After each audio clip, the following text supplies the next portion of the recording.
En este vídeo vamos a hablar del señor Pedrerol y de lo mal que ha quedado con la selección española, porque, como digo, yo no soy quizá el más patriota, yo no soy el que más vea la selección española, eso por supuesto, pero también sé reconocer que si lo están haciendo bien, lo están haciendo bien, las cosas como son, ¿vale? Y que tampoco me gusta hablar antes de tiempo. Pues bien, Pedrerol se ha inflado a hablar antes de tiempo con la selección y a darle palos a Luis de la Fuente hasta que se ha agotado, ¿vale? Bueno, pues lógicamente ayer tuvo que salir y en cierto modo pedir perdón. Pero lo vamos a ver ahora, porque antes quiero pasar a un super zasca de Carvajal con el tema del Fútbol Club Barcelona. ¿Y por qué digo esto? Pues porque efectivamente, a nivel de fichajes, a nivel de finanzas, un club está bien gestionado no solamente desde el terreno de juego, sino también desde los despachos. Y obviamente, cuando le preguntan o le hacen comparaciones a Carvajal con el tema del Barcelona, con el tema económico, con el tema de los fichajes, pues Carvajal ayer se saca un zasca brutal que ha resonado hasta en Tailandia y lógicamente me quería hacer eco de él. Así que vamos a escucharlo y ya veréis que bien nos lo pasamos. No sé si estas imágenes tienen derechos o no.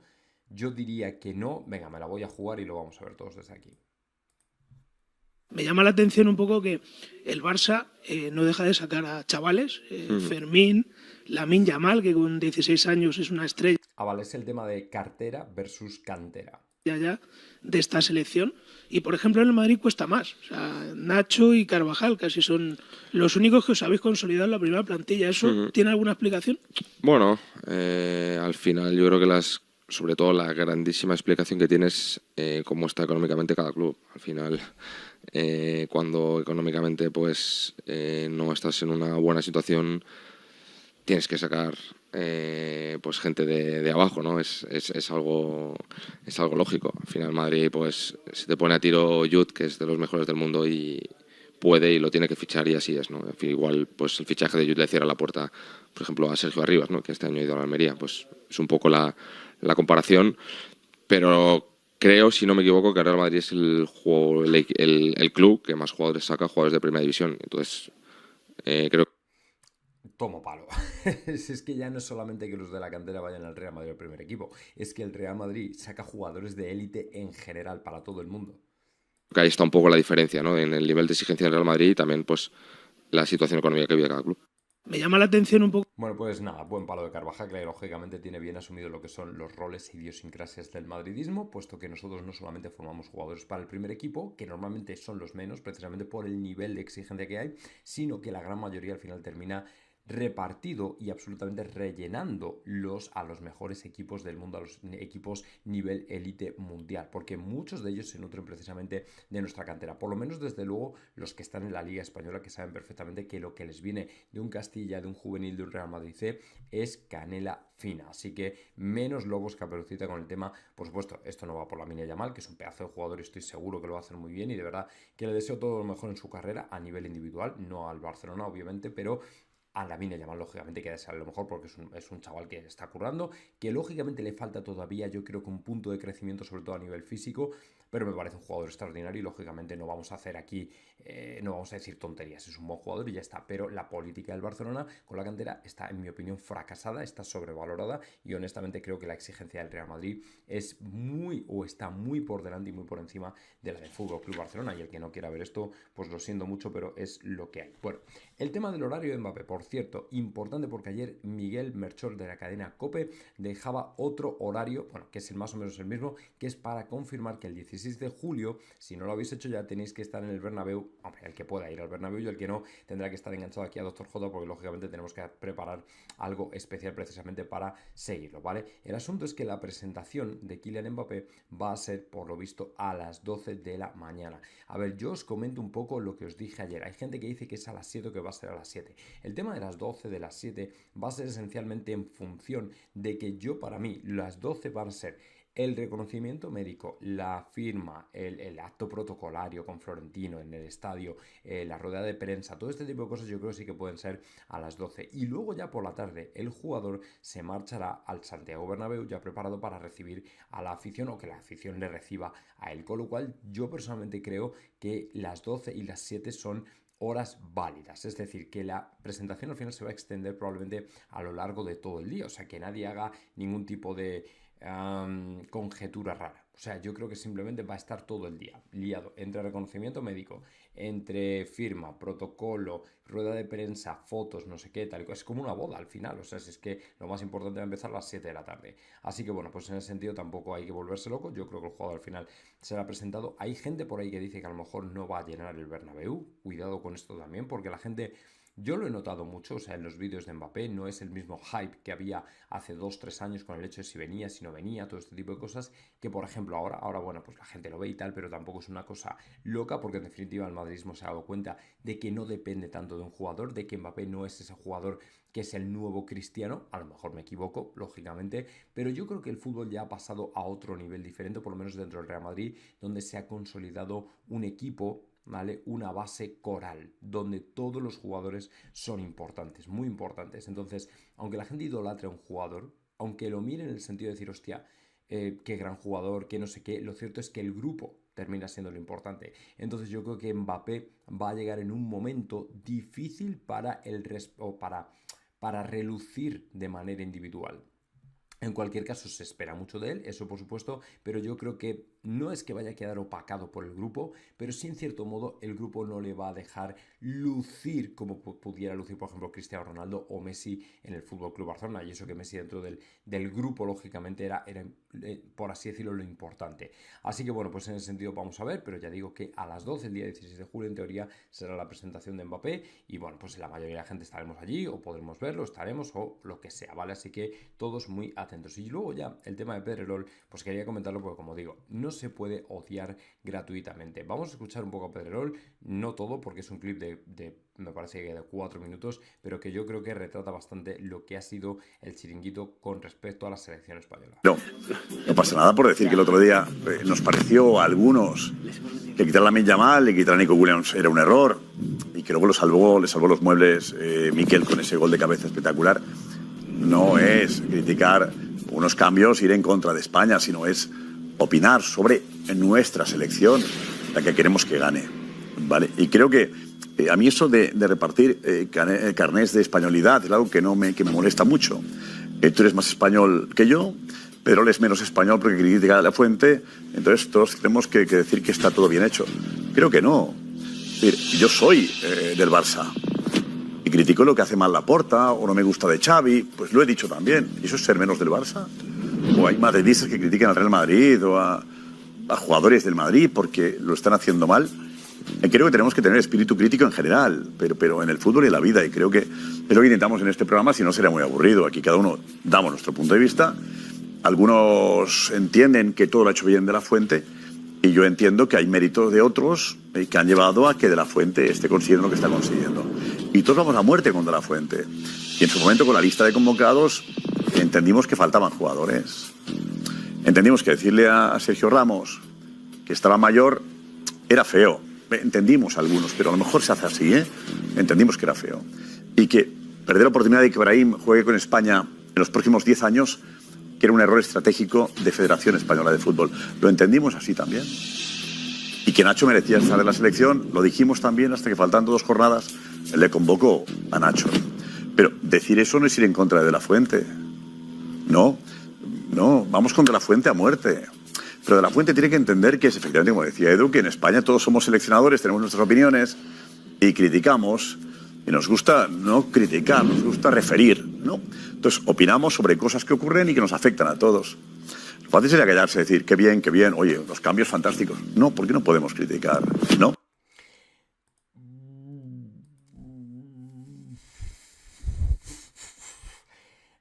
A ver, yo hay parte del discurso pero que le compro en el sentido de que efectivamente tú tampoco puedes llegar a lamerle las bolas a todo el mundo, ¿vale? O sea, en el sentido de que todo está bien, todo va a ir bien, porque te conviertes en un Mr. Satan, en definitiva. Entonces es verdad que hay que ser un pelín crítico, sin pasarse, pero sí que hay que decir, bueno, yo esto no lo veo, yo a lo mejor hubiera llevado a este, al otro, pero es verdad que aquí en España eso no existe, o sea, el término medio, o sea, evidentemente no existe, aquí es a machacar al entrenador o a elevarle a los cielos. Ahora mismo Lamine Yamal está en los cielos y yo le diría, cuidado Lamine, porque en cuanto te equivoques, en cuanto lo hagas mal, en cuanto encadenes 2 o 3 partidos malos, te van a dar hasta en el cielo de la boca. como ya se ha hecho. Entonces, con De La Fuente es exactamente igual y con la selección española, pero creo que al final los jugadores, los entrenadores saben más o menos cómo modular todo esto, en el sentido de que ya nos conocemos todos, de que aquí somos como somos y que de alguna manera, bueno, pues intentamos no ir mucho más allá con ello, pero sí que es verdad que al final Pedrerol es que tenía fijación con la selección, ¿vale? Ya no solo era Juanma Rodríguez, es que Pedrerol también tenía fijación con la selección.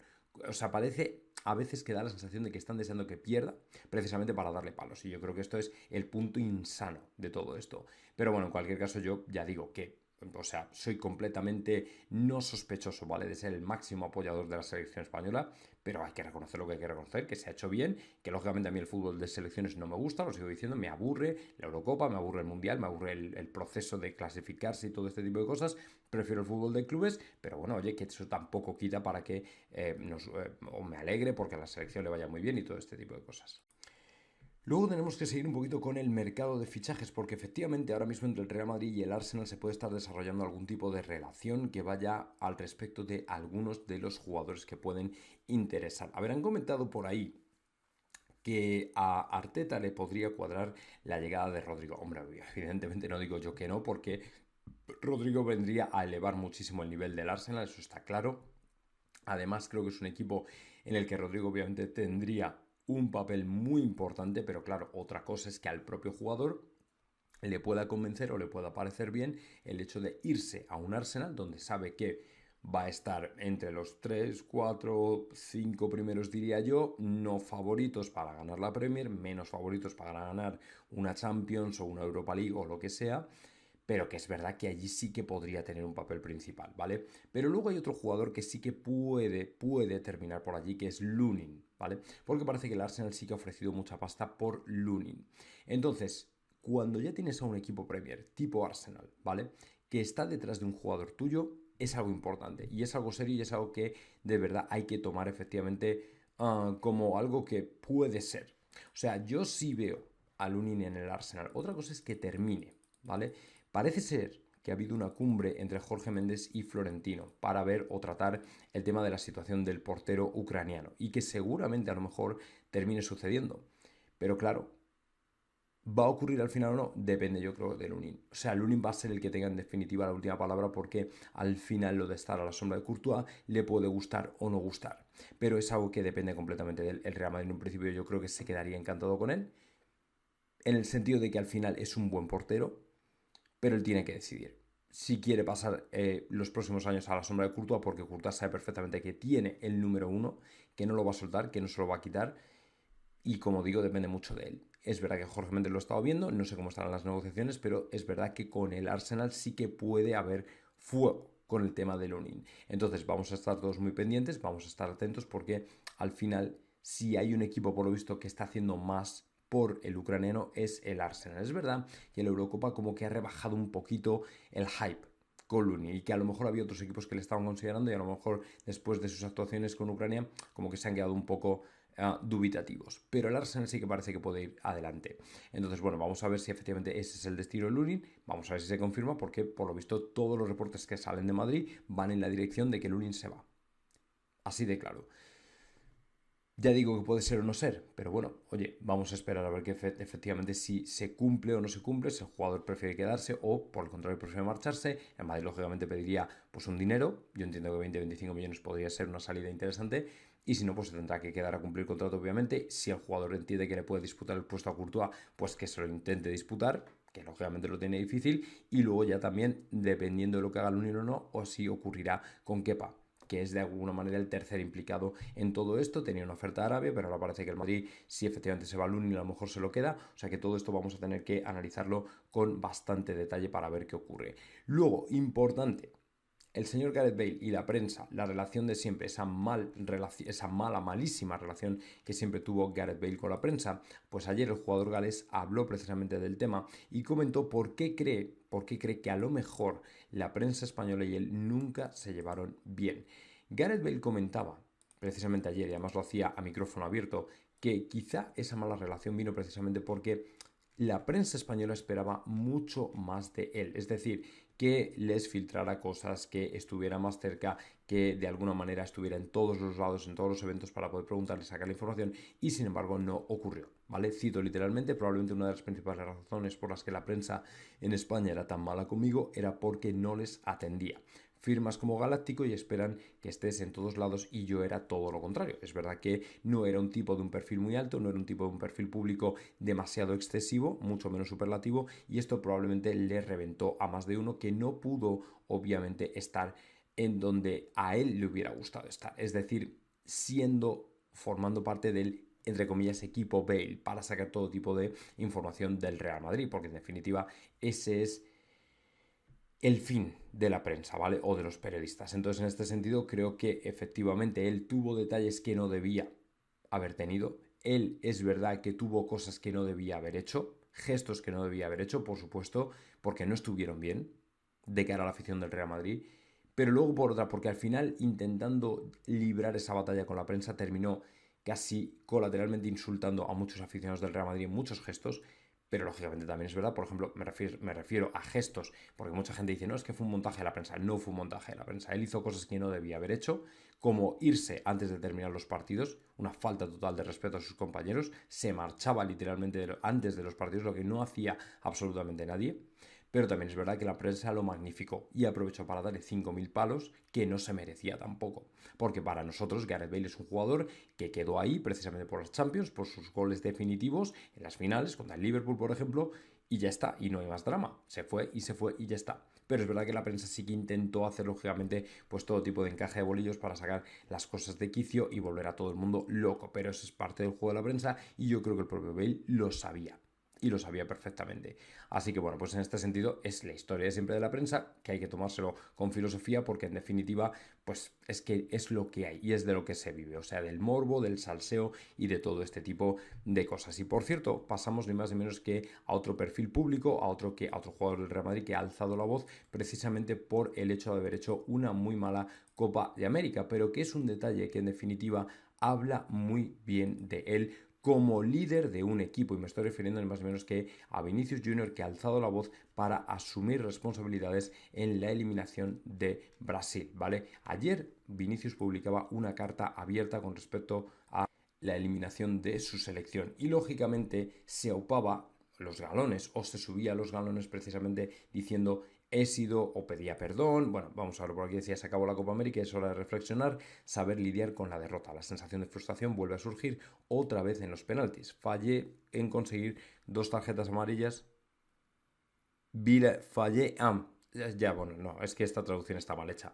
Decía: fallé por hacerme o por ver 2 tarjetas amarillas, vi la eliminación del exterior otra vez, pero esta vez es mi culpa, me disculpo por eso. Se escuchan las críticas, y las más duras, créeme, vienen de dentro. Mi viaje por la selección nacional afortunadamente acaba de comenzar. Junto a mis compañeros tendré la oportunidad de reubicar nuestra selección al lugar que se merece. Volveremos a la cima, te amo y estamos todos juntos. En definitiva, este tipo de gestos son los que le gustan al Real Madrid, porque en definitiva es un jugador que va a ser en un futuro un grandísimo líder, jugador importantísimo, y que seguramente tendrá la oportunidad de coronarse también con Brasil. No hace falta precipitarse, no hace falta anticiparse, no hace falta volverse locos porque ha sido eliminado en una Copa de América, que en definitiva, bueno, pues lógicamente para él es muy importante, para otros no tanto, pero sí que es verdad que a él le gusta dar el 100% en todos los lados. Pero que ya digo, que Vinicius Junior es un jugador que está mentalmente muy preparado, físicamente muy bien preparado, y estoy seguro de que al final va a ser un jugador que con su selección también se corone y también se convierta en un grandísimo jugador. Pero a lo mejor va a necesitar más tiempo. Que Mundial cada 4 años, en Copa América cada 4 años, obviamente no es lo mismo, es mucho más difícil, pero en cualquier caso yo estoy seguro que cuando gane un poquito más de experiencia, Vinicius estará ahí para demostrar a todo el mundo que ha nacido para ser un auténtico líder. Lo que esperamos ahora es que vuelva al Real Madrid en las mejores condiciones físicas, precisamente para seguir demostrando que está hecho un auténtico crack, y ojalá, de verdad, ojalá que así funcione y que así lo veamos todos, porque yo creo que va a ser una temporada excelsa, fantástica y maravillosa, y ya veréis cómo al final todo sale a la perfección con él.